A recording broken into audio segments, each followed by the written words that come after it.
nongere mbahe ikaze bakunze ikiganiro Knowledge Link kuri Iwacu TV. Muri aka kanya turi muri Made in Rwanda Expo Time. Nkuko mubizi tugera ku mastanda atandukanye tukamenya byinshi bikorwa n'abanyarwanda bikorerwa hano iwacu mu Rwanda bikozwe n'ibikoresho by'umwimerere w'abanyarwanda. Aha tugeze ni kuri company Tech, imwe muri company zikora inyubako mu buryo budasanzwe. Iyi nyubako mubona inyuma yanjye ni inyubako yakozwe n'abanyarwanda, ikorwa mu bikoresho bya hano iwacu mu Rwanda ndetse ikorwa mu gihe gitoya cyane. Ni wabasha kwiyumvisha ko iyi nyubako ikozwe mu byatsi, mu mbaho ndetse n'ibindi bintu bitandukanye usanga hano mu Rwanda.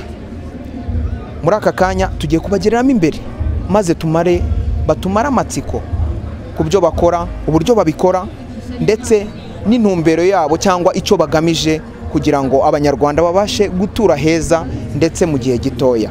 Reka tugeremo imbere maze namwe mwihere ijisho.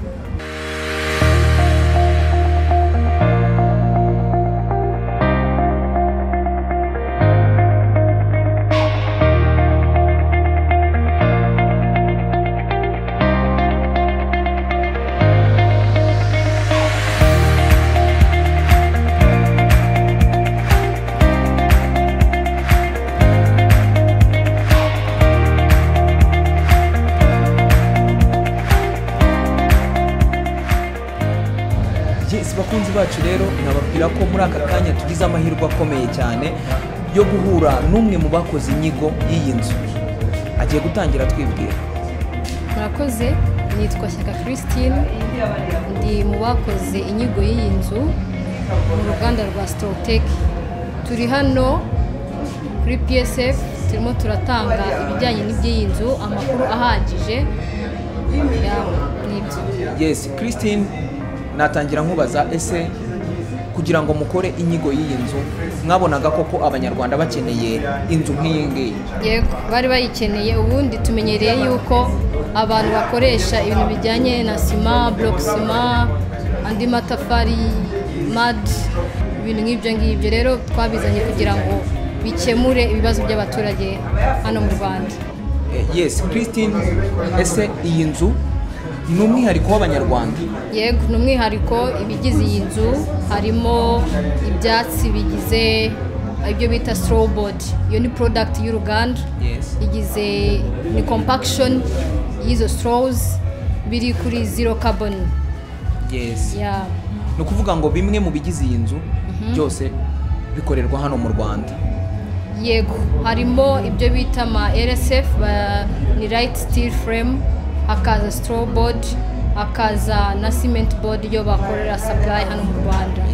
Ibijyanye n'ibi byose mubona, hari ibyo dukorana n'aba subcontractor. Then bakaza bakadufasha kuko nago wakora ibintu byose ku nzu ngari wo bikora wenyine. Yes, Christine, ndagira ngo umara amatsiko abanyarwanda ubabwire ese iyi nzu umwihariko wayo itandukaniyeho n'izindi nzu tubona zirimo zirubakwa hano mu gihugu cy'u Rwanda. Umwihariko wayo ni uwo? Okay, iyi nzu umwihariko wayo mu gihe yubakwa, iyi nzu twayubakiye mu maso ya PSF. Yubatswe mu gihe cy'icyumweru n'iminsi, ntabwo igera mu byumweru bibiri. Ikindi kandi dukoresha products zacu, ibyo bita ngo nibyo byatsi cyangwa twita ngo ni straws, tubikora mu baturage hano mu Rwanda. No kuvuga ngo iyi nzu yubatswe mu gihe cy'ibyumweru? Ibyumweru ntago bigeramo. Ibyumweru ntago bigeramo. Yes, none umuntu ashobora kwita yibaza ese inzu yubatswe mu gihe kingana n'ibyumweru bibiri ndetse nabyo bidashyitse, iyo nzu ntago ibihagaza akayabo k'amafaranga menshi? Oya, iyi ngiyi urugero ifite ibyumba bibiri nk'uko mubibona, ibyumba bibiri na douche na salo, naho bicara bari kurya, naho ikikoni cy'iyi nzu kiri modern, ntago ari ikikoni gisanzwe. Gihagaze miliyoni 11,623 gutyo. Miliyoni 11,600? Ya, 23. Bivuze ngo umuntu ufite miliyoni 11,600 n'andi mafaranga make arengaho mu gihe kingana n'ibyumweru bibiri ashobora kubagana mukamwereka inzu ihagaze aho ngaho. Yego, icyambere nuko aduhereza aho tuyicaza, icyo bita slab cyangwa se dal dari cyangwa se aho twita casting ya concrete atari ikibanza ariko gifite turi bubonereho slab yuzuye iri finished imeze neza iri kuri level. Yes, iyo slab ikorwa n'uwo muntu cyangwa nimwe muyikorera? Biterwa, twebwe cost hano twatanze cost ijyanye na structure gusa, ariko ibijyanye na slab ubwo n'indi cost twakongeraho ya slab cyangwa se ubwe akayikorera ubundi tukaza dushiraho inzu. Hanyuma ikindi kintu ushobora kubwira abanyarwanda, ese iyi nzu umuntu aramutse ayikeneye, hari abantu benshi batazi aho yabasanga, yabasanga he, byamusaba iki, niki yaza yitwaje kugira ngo mubashe kugirana iyo mikorere, iyo nzu ayibone? Yego, dukorera muri free zone. Iyo uturutse Kimironko urenga Azam ugakomeza, iyo uturutse 12 urenga bariyeri ya mbere, iyo uzamuka muri free zone ukatira umuhanda wo hepfo mu gishanga uhita utugeraho. Icyo kutugana byo nta n'umuhejwe, buri wese arakirwa n'ibitekerezo bye n'ibyifuzo bye, tugakorana amasezerano ubundi tukamwubakira. Tuzana abatekinisiye bacu babihuguriwe bakubaka inzu. Kijyanye n'ubwishyu mwishyura 70% bakayikubakira, 30% asigaye uyishyura winjiye mu nzu.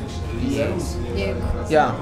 Christine, wagira icyo ubwira abanyarwanda ndetse n'abandi bantu bakurikiye iyi Watch TV mu kiganiro Knowledge Link, ukabamara amatsiko ndetse ukanabakundisha iby'iwacu? Okay, murakoze. Icyo nababwira cyo ni ukwisanga, tugakunda umurimo, tugakunda ibikoresho bituruka hano mu Rwanda.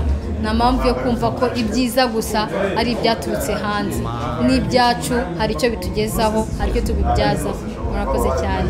Yes. Reka tugushimire Christine, murakoze cyane kutwakira no kwemera kuduha amakuru yimbitse kuri iyi nyubako yanyu ndetse na kampani yanyu. Murakoze cyane. Mani bahumugisha. Bakunzi b'ikiganiro Knowledge Link, murabyiboneye, uyu yari Christine twaganiraga, umwe mu bakoze inyigo y'iyi nyubako.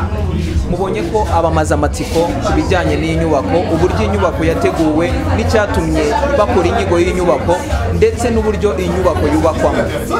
Mwabonye ko nta kintu kinini, nta n'ikigoye kirimo, upfa kuba gusa ufite amafaranga yawe ndetse ufite n'ikibanza cyawe, bakahita bakubakira inzu mu gihe kingana n'ibyumweru 2 gusa ukabona inzu yawe ihagaze.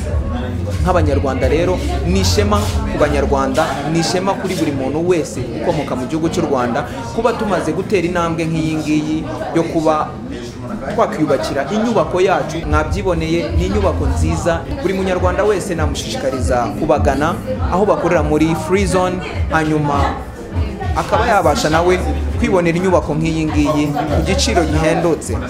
Nk'abanyarwanda rero reka tugire ishema ry'iby'iwacu ndetse duharanire no guteza imbere ab'iwacu muri iyi gahunda ya Made in Rwanda. Aha turacyari muri Made in Rwanda Expo Time, ntimucike.